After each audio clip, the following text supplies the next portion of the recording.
Today I've got a fantastic guest called Nadia Becker. Have I got that right, Nadia? You got it right. Well, there you go, fantastic.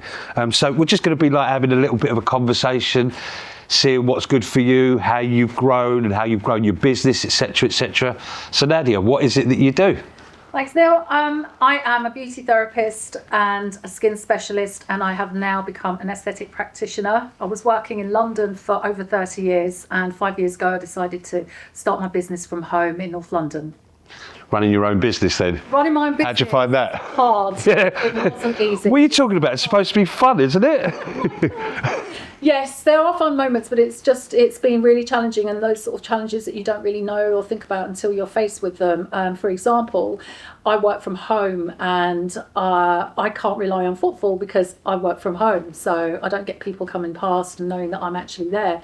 So the challenge for me is letting people know that I'm there with a minimal budget, also known as no money. I hear you. So yeah, it's been tough. But isn't that, you know, when you talk about running a business, Nadia, it's, and I use this terminology quite a lot, what I'd like for a lot of business people is for them to be working in their flame and not their wax. Yeah. And when I talk about things like that, I'm talking about, I'm a really good mentor, you're really good at doing what you do, and I think there's a lot of people out there that are good at what they do, but they have to deal with everything else as well when they're running a business. Yeah. So when you first started up the business, what were your problems? What were the pitfalls that you didn't realise were going to be there? Well, there were so many. So first issue was letting people know that I was there. So it would be marketing, advertising, reaching out to people in my local area. I had never worked in my local area. For reference, I was working in central London, which is a 45-minute London transport away. So you'd have to get on a train and the tube to get there. In other words, we didn't have, the two areas, I didn't have any clients in my local area. Which was a massive challenge for me. So people were coming to you before? You said you were in Mayfair, weren't you? To me, exactly. And I was I was renting a room in a really lovely, prestigious hair salon. So the salon was really busy. I was gaining clients through them, and I had been in the area, so I'd already created a reputation and name for myself in that area. And here I was in North London, not knowing anybody, no clients, nobody walking past, my business, knowing I'm even there, and an empty room. It was a real eye opener. It was tough. So did you expect to actually start up the business and everyone just to comfort? Don't fucking work like that, does it? It really, really doesn't. I thought that it would be so much easier. I thought, well, I know what I'm doing. I know I'm really good at what I'm doing. And I'll just kind of, sit there and let somebody know that I'm there, and then they'll come. And sadly, it doesn't work like that. Yeah, you've got to do that work thing, haven't you? Yeah. So tell me, why was it that how long were you doing what you were doing before? And then what was the trigger for you to turn around and go, no, I don't want to be doing this anymore. I want to be working for myself. What was your trigger? What? I'd been doing it for 30 years, and full disclosure, I was in my late 40s. I was menopausal. I was tired, and I knew I didn't want to be working 5 days a week, Monday to Friday, if you like. We did Tuesday to Saturdays, and I wanted more work-life balance, flexibility, more control over my life, really, and not to be kind of held hostage with work hours. It's that whenever I speak to business owners, I ask them the major reason, and I think the majority of them turn around and use the word freedom. Yeah, that's in a nutshell exactly that. And picking up on something else that you turned around and said, who says that business has to be from a Monday to Friday? Yeah. And there was something else that you said as well that I'd really like to dig into. A lot of people always turn around and talk about the work-life balance, when in fact one of the things that I help my clients with is a life-work balance. There you go. Now, a lot of people think, what's the difference? Well, if you're not living, you can't run a business, and I think that a lot of people are running around trying to get their business going, and they forget who they are, they forget who they're surrounded by, and it's the time as well. So you must, you said it took you 45 minutes to get in. Without that journey now, firstly, how long have you been solo? And secondly, do you enjoy not doing the travel anymore? Yeah. Yeah. Good. Yeah, really good points. I hated that journey, especially at the end of the day when I really needed to get back home because my parents look after my dog and I need to collect my dog. I need to relieve them. They really Better than people, aren't they? I know. So what the trigger for it was when we were all forced to do a hard stop last 5 years ago. And all of a sudden, because I was on a hamster wheel, just kind of working and just, I didn't have a plan. I had no plan. I was just paying my bills. And yes, I had lovely holidays, and yes, I had lovely things and lovely clothes and maybe the odd nice experience. But I had nothing to show for my life. And when we all stopped 5 years ago, I stopped. That was COVID, yeah? Yes. Yeah. I can't say the word because it really... Listen, just as long as you don't say COVID and pivot, because that was the word, wasn't it? Yeah, exactly. So you pivoted in COVID, yeah? So during that time, I was at home for the whole month of April thinking, okay, I'm still going to go back to work and, you know, we're all going to go back in 2 weeks and then 3 and then 4. And then all of a sudden I was faced with a bit of a decision. Hang on, do I want to go back? And I realised no, because I had had a taste of a bit of life, I suppose. It wasn't realistic at the time, I get it, but it was a real taste for me and a lesson in how I wanted to move forward. And all of a sudden, I created a plan for the first time in my life in 30 years. Did you write that plan down or was it here? It's here, it's up here, and I've always kept it there. Yes, I have lists for other things, but... I think everyone's got a list. Everyone's got a list, haven't they? I mean, I call it I think the world calls it a to-do list. And my opinion is instead of having a to-do list, you should have a to-done list. Oh, that's amazing. I know, right? I come up with all these ideas. Yes, so my definition, comparing a to-do list and a to-done list. A to-do list, you'll probably put about 50,000 things on there and get none of them done. A to-done list is actually getting stuff, and I'm not going to apologise for what I'm going to say here, that's going to earn you money, that's going to put food on the table. Because I don't know about you, the last time I went to a restaurant or went to pay for anything, you know, you can't turn around and go, yeah, I'm getting some business in a couple of weeks and I'll pay you for it then. Yeah. So for me, that to-done list is really, really important. So this list that you've got in your head, how's it going? Actually, never did I expect to have achieved, and I'm not quite there yet, I'm still on my way. Aren't we all? Yeah, I'm still on my way to have achieved what I've achieved to this point in 5 years, and I have been so happy. So, you know, what have I done? What have I achieved over the last 5 years that I know in a million years I would never have achieved if I'd remained working the way I was on that hamster wheel? I've gone back to education whilst I've been working as well. What are you doing? So I'm doing a degree in aesthetic practice. Well done. Do you know what? That sounded really condescending and I didn't want it to. Because I think that, I mean, listen, I'm 54 years old. I know a man shouldn't ask a woman. You can stay, thank you very much. But I think the older that you get, it becomes a little bit more difficult for stuff to go in. Even get me started. Oh, really? On the challenges of going back to education. I was 18 when I graduated from the London College of Fashion and Beauty Therapy, BTEC National Diploma, I might add. I like the way you dropped that in there. Look at that, fantastic. So going back to education in that way, so a government recognised qualification, I mean, I'd done lots of CPDs, which is the continuing professional development, so I'd kind of had lots of courses under my belt, but I wanted a government recognised qualification to upgrade what I knew and learn more. I didn't know how to use a laptop, I'm ashamed to say. Really? I didn't know how to use, I've never used a laptop in my work. Yes, I'd kind of typed a couple of things, but it took me half an hour to find the apostrophe button. Have you found it? You're right. Yeah. And she and I were on FaceTime. She was trying to show it's there. Like, oh God, so... And how are you? You computer literate now? I am computer literate now. I have the odd argument with Microsoft Word, but Microsoft Word and I are getting on really well now, so we're good. But yes, I'm computer literate. I have... I'm so close to completing the degree, and it's also afforded me time to kind of explore other ththings. I've always wanted to be an actress or do performance, but are you one of those jazz hands? No, I don't like the jazz. All right, I was just checking, because you're going to break out into song and dance any second now, yeah? But I never had the confidence to kind of explore that in my younger years with my Turkish family. Not that that isn't a thing, but, we just didn't then. And so I just decided to go into beauty, which I love. But I decided to explore sort of more social media and navigate through that because, you know, here I was learning about things. I had lots of time because it wasn't that busy for me in the beginning. So I decided to just talk to my camera every day, and I just loved it. I really enjoyed it. I think with that social media, and again, I'm speaking for my age, once you stop understanding what's going on, you're so far behind. So what do? Do you look at what other people are doing? And if you are looking at what other people are doing, do you not find it scary at all? Yeah, it's petrifying.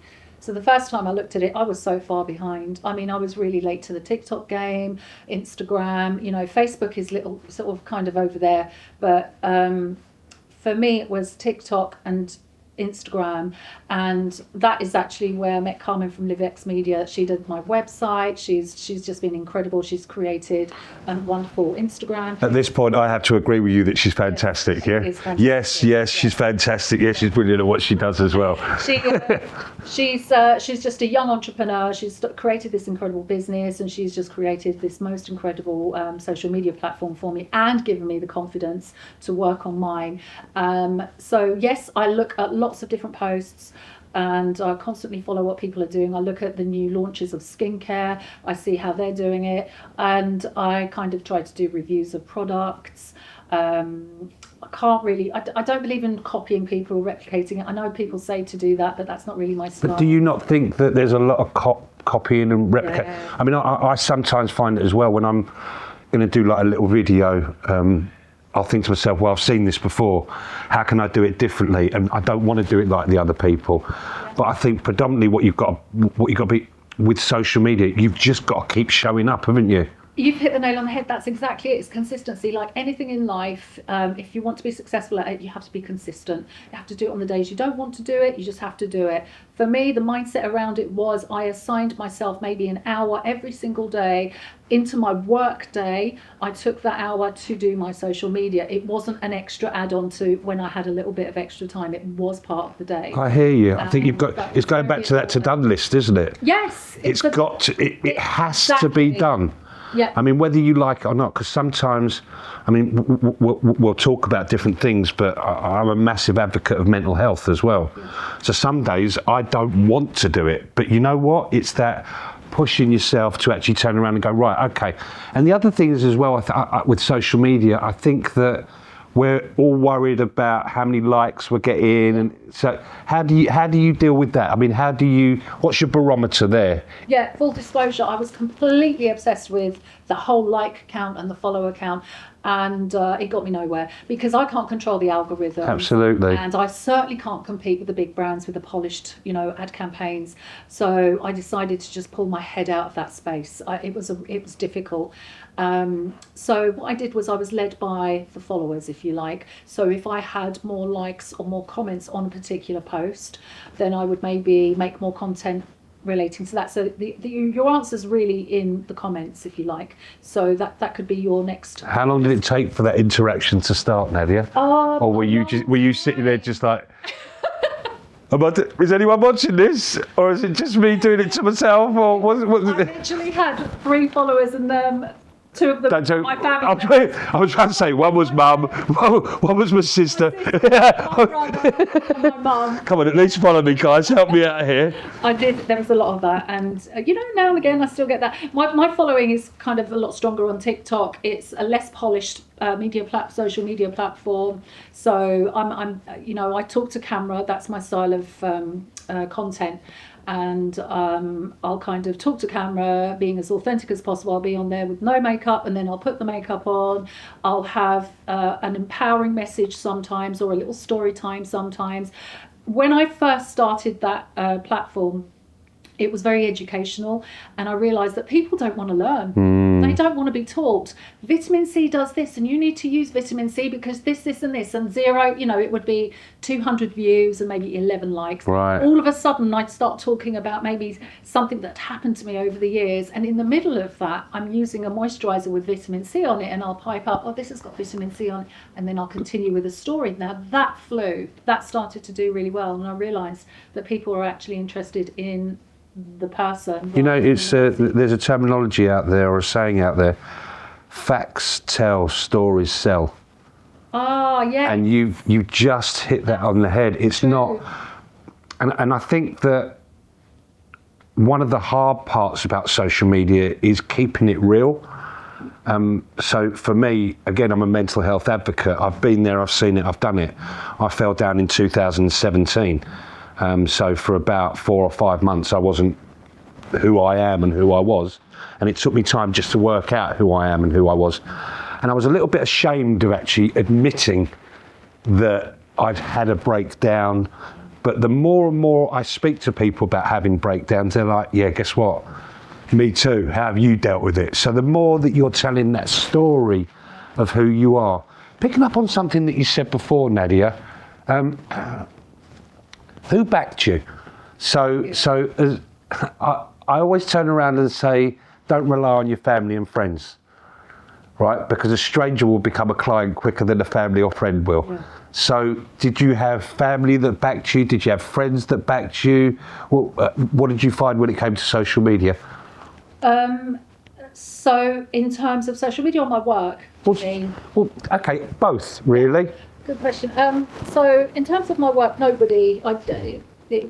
It was strangers, if you like. So it was clients coming in from central London at first, trickling in, and then they started to kind of die away because there's a big, the travelling is quite far. Then I started to kind of become a little bit more well known within my local community. I started off a sausage dog group because I've got. It's all about the dogs, isn't it? So I'll say it again. They're better than people, aren't they? Much better than people. With my sausage dog community, a few people, but I don't like to cross the two. I didn't talk about my work, but people eventually found out what I did, and they became clients, and so word of mouth. It got really good. Social media, my biggest fans are my family. They're amazing. But then all of a sudden, I started making content about 3 or 4 months ago, quite embarrassingly, about having pretty privilege when I was younger, which is preferential treatment from men based on the way I looked because I was pretty, and being invisible now in my 50s and being much happier with myself. Right, first of all, you're 50. What's that all about? Whatever it is you're taking, girl, please give me some. Do you know what? Us 50-year-olds are doing all right, aren't we? Even if we say so ourselves. So explain to me what you just said, that the pretty... So pretty privilege was something that I experienced as a young woman, where I would have preferential treatment, get into clubs, have my taxis bought for me, drinks, I never paid for anything, I never queued, stop in traffic, just all kinds of things that... It's kind of interesting the way younger people today don't understand what that is, but women my age do, because that post flew. It was absolutely crazy. I bet. With women saying, I experienced get it. that, I get it. They related to the fact that, first of all, I vocalised something that people are embarrassed to talk about. And secondly, I also said, I'm now invisible and I am happy with that. I am good. I've had my time. Beauty standards have changed. So, I did put a few pictures of myself when I was younger, and people was like, I was trolled, and I was also boosted. You could take it or leave it. I really don't care. But we have to remember that beauty standards are different now. So we didn't have perfection. We didn't have filters. We didn't have social media. We didn't have makeup tutorials in the way they have now. It was so different. I went to a party recently and there were the most stunning women, and men were not paying attention to them because they're almost desensitized to it. So I was kind of shining a bit of a light on what's happening out there in terms of that. And, people relate to it. But that's the keeping up with Joneses, the Joneses, isn't it? Yeah. It is hard. I mean, especially for, and I'm going to include you, especially for our age. Our age group, yeah. Exactly. We need to keep up, keep down with the kids. And if anyone has a go at me for saying down with the kids, it'll probably be my daughters at this point. I don't fucking care. It's as simple as that. Yeah. But going back to what you were saying before, it's usually the kids that learn off of the elders. Yeah. I think it's a role reversal for us now, because you mentioned Carmen. Yes. Right. I learned so much. I think, more than half our age, less than half our age. So if we look at that and turn around and go, well, we know everything, we have to put ourselves in the hands of these people now, don't we? Oh my gosh, I couldn't agree with you more. The biggest thing for me was I wasn't aligning with my other friends that were in their 50s. And by the way, a lot of my friends who are in their 50s and 60s are really super cool and they do really well. I made sure I was watching social media because obviously people can stick their nose up a bit at social media. You know, once you get to a certain age, you're like, what?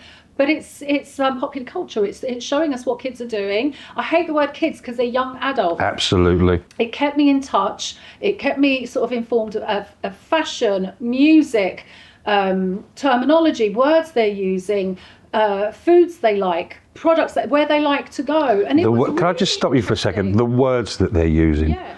I'm like, It's another language. it's just like, I don't know, I'm sounding old here, and I don't really want to, but some of the stuff my daughter's come up with, I mean, you're thinking, the word that they used when I was young used to mean a bad connotation, but now it's like completely flipped, and it's like, yeah okay, cool. I think my daughter said to me the other day, I said, can you do something? And she went, yeah, slay. And I went, yeah. slay? Yeah. Slay in my days was killing someone. And, nah, slay means, bad. It means, yeah, but bad in my days. But, so it's we have to keep up with what's going on. And this is, I mean, look, I think that we're in a very privileged position of something happened to us in the late 60s and early 70s and 70s onwards that we do all look good. I feel like the 50s are the new 30s. When we were Do you feel your age? No. Neither do I. I'm up here, I'm still in my 30s, in my 20s. Are you still keeping fit? I exercise every day. Okay. I absolutely love exercise. I've always exercised. I look after myself. I don't drink, I don't smoke, I don't do anything else. You know, I keep healthy and I'm healthy. So now you've started up your own business. Remind me how long that's been? 5 years. Excellent. What advice would you give to someone that is just about to start up their own business? Make sure that they have as much education under their belt and the qualifications as they can. I know there's lots of people offering these short-term two-day courses, but new regulations are coming in, so education is key. So make sure that they're thoroughly educated. Secondly, take a risk. Take risks. They pay off. Take risks, because we could be very regimented and make plans and do this, but you know what, sometimes you have to trust your gut and take the risk. You know, you turned around and used the word gut. Whenever I speak to my clients or people that are asking for some advice, and I'll ask you the question, what do you listen to the most, your head, your heart, or your gut? Gut. Right. You learn that as you get older. Instinct. Yeah. Instinct. Your head can always be wrong. Yeah. Your heart definitely. Your heart's definitely wrong. But if your gut tells you that something's not right, you have to listen to it, don't you? Yeah. You have to listen to it. Yeah. So your advice for someone starting out? My advice for someone starting out, obviously, make sure that you're educated, make sure that you're fully prepared in terms of, you know, what in this industry, you need to follow a lot of protocols. So that has to be in place. You have a duty of care for, a second party, third party, but also take the risks. That's my advice. You're not going to get anywhere if you don't take the risks, are you? You can play it safe, but it's scary. It's so scary. Were you scared at any point, or? I was so scared. Do you know what? Sorry to interrupt you now, but I just quickly remembered something. No, you carry on. You interrupt away. That's fine. You carry on. I saw a little post yesterday, and it was somebody being interviewed, and he says, you never learn anything from success. Success never teaches you anything. Do you know what, Stephen Bartlett? Failure teaches you things. I heard Stephen Bartlett. I'm listening to his book, CEO of Diaries of a CEO. Yeah. And he turned around and said that you will learn more by failure than you will by success. And I learned that. It took me a long time. It's hard though, isn't it? Wouldn't you feel worse if you got to a certain age and said, I never tried, I could have done that and I never tried, or I did it and it didn't work out, or it did work out. I'd much rather be there. I'd much rather have given it a go, done my best, tried and said, look, I did try, so. But again, that gut will tell you when to stop, won't it? that gut will tell you when to stop. So what's your setup now, Nadia? So currently I'm working from home. I have a little practice, really happy. My content creation, I'm doing a lot of content creation, which is doing really well. So I'm running both of those at the same time. And that is my current setup. My plans are obviously to move my business out of my home. To separate the two things would be wonderful. And what's stopping you? Have you done? Is it financial? Financial, completely financial. But I'll get there. And I'm actually in a position. I'm quite comfortable actually the setup already, but I would love the idea of kind of separating the two things. But I'm not in a massive rush for that. I really want to grow the content creation. I want to align with really big brands. So all of that for me is kind of growing and bubbling nice and slowly, and it's kind of got a lot more further than I thought it would. So I'm really excited to see where it's going to take me. I'll ask you a question, and I speak about this quite a lot. I often tell my clients that I'm very proud of them, Nadia. And I was speaking to another coach of mine who turned around and went, it doesn't matter what you think about them, they have to own it. Yeah. So are you proud of what you've done? Yeah, first time in my life. I've got as far as I have, and I comfortably can say that I'm really proud of myself. I am really proud, and I've had a lot of support from my family, and you know, I'm proud of myself for doing that, and obviously with the help of my family. But yeah, I feel pride. I think a lot of people, when you turn around and go, I'm really proud of myself, they think it's a boast. Yes. When in fact, you should. That's a really good point. You have to be proud of yourself. Yeah. You have to be proud of yourself. So, cool. So you've moved. How long is it? It's 5 years, did you say? 5 years. Right. So where do you? So if it was 5 years ago that you moved out of, it was Mayfair, you said, wasn't it? And then you moved home. Where do you see yourself in 5 years' time? Come on, here you go. Here's Mystic Meg. There you go. There's the crystal ball, girl. I see myself with all of my government. I want to do a level 7 in aesthetic practice. I'm currently doing a level 5. I see myself having completed that. I see myself with a little studio practice. I see myself with my ultimate goal and dream is to have my own show. With beauty, I want to do like a half-hour slot every single week, or maybe every other week, with guests on there. We could be talking about new treatments, bad experiences. Does this work? Is it a fad? Having guests on there, that is the goal. I'd love that. Top goals, do you know? And it's the other thing as well. I'm throwing it out there. What, to the universe? Yeah. Oh, I love that. Seriously, when you throw stuff out to the universe, it works, doesn't it? Yeah. Do you know, I think the word of last year, I was listening to the English Collins Dictionary, and they turned around and said the word of the year was manifestation. What's your opinion on manifestation?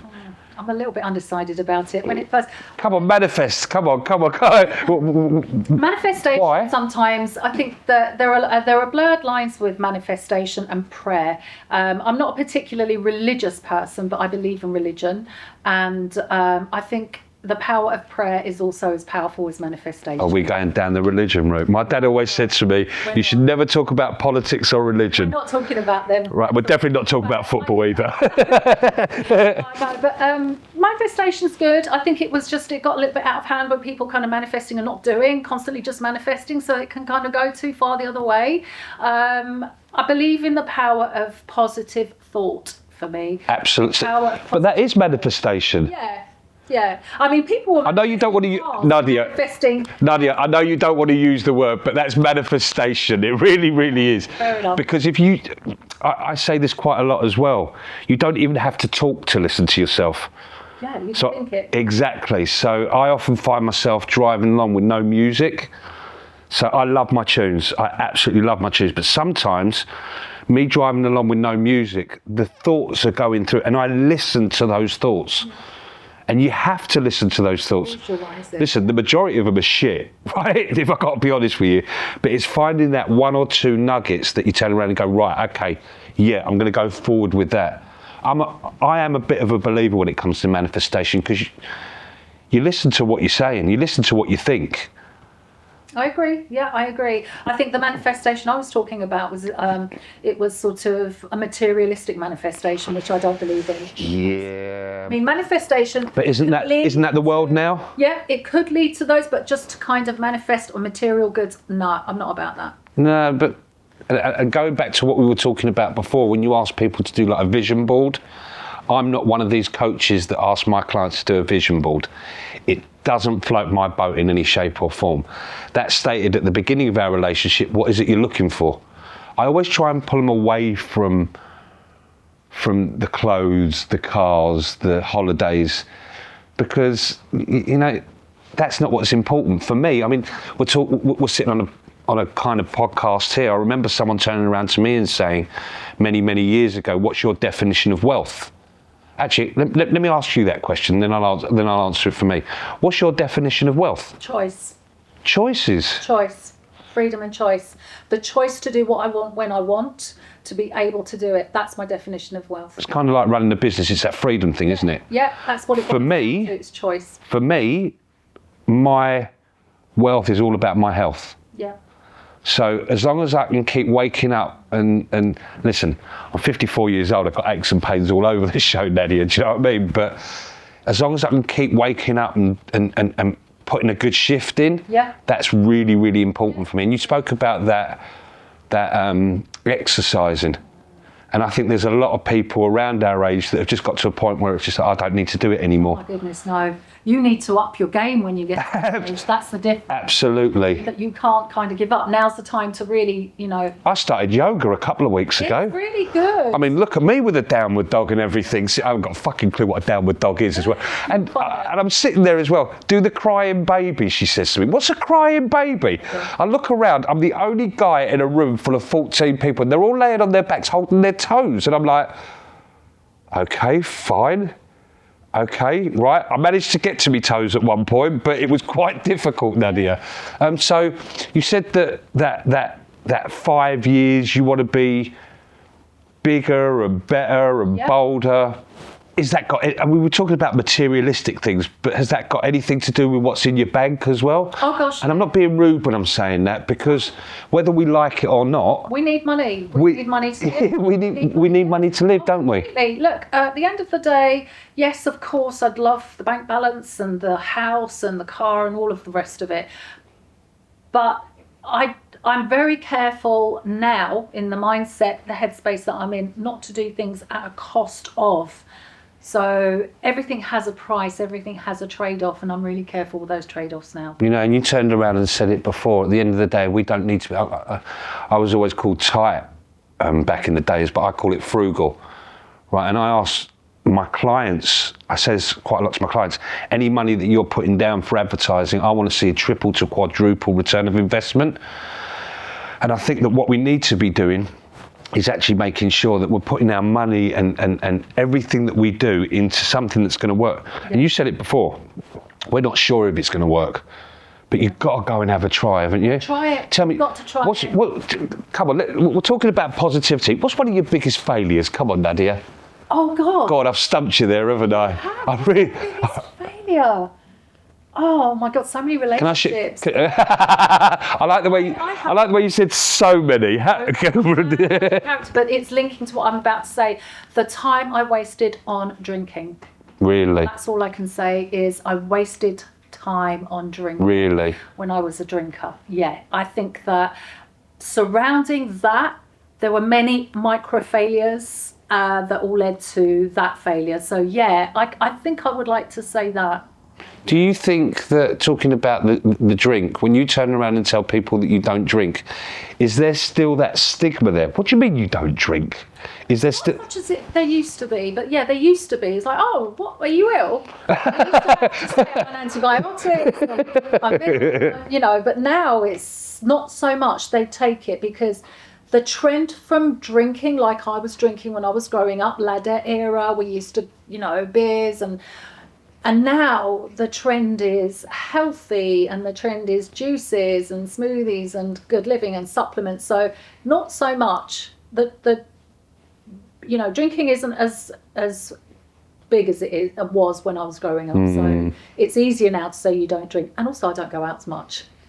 I don't like going out. Do you know? Really antisocial. It's like sitting at home with the dog. Yeah, we say it again. With the dog. Yeah. Wondering why I haven't got a boyfriend.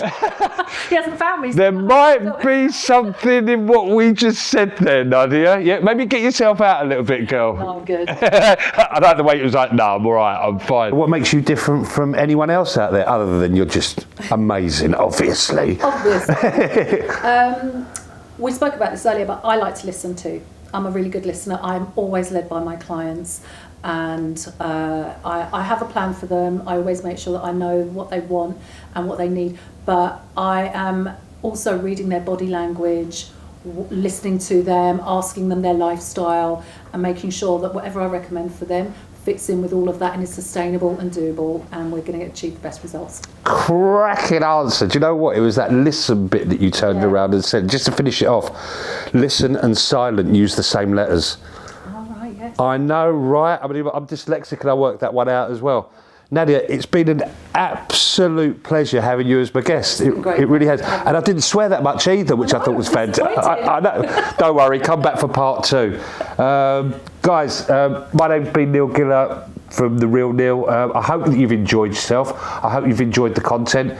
Nadia, just for all the viewers out there, could you just give us your how we can get hold of you, if that's possible? Yeah, you can get hold of me through my website, beccabeauty.com. I'm on Instagram and TikTok at Becca Beauty. Should I be saying, and it's underneath here whilst we're saying like, it? I'd like There you go. Yeah. And if you look at the bottom, it'll be running along. Nadia, seriously, you've been an absolute pleasure having it. Thanks so much. I wish you all the luck. I've got a funny feeling you're going to smash it, and I've got a funny feeling that I'll be famous with you as well. So once again, my name's Neil Giller from a company called The Real Neil. I hope you've enjoyed the content today. Stay tuned, because there's shitloads more coming. Thank you very much for being who you are. So ladies, gentlemen, boys, girls, family, freaks and friends, stay real.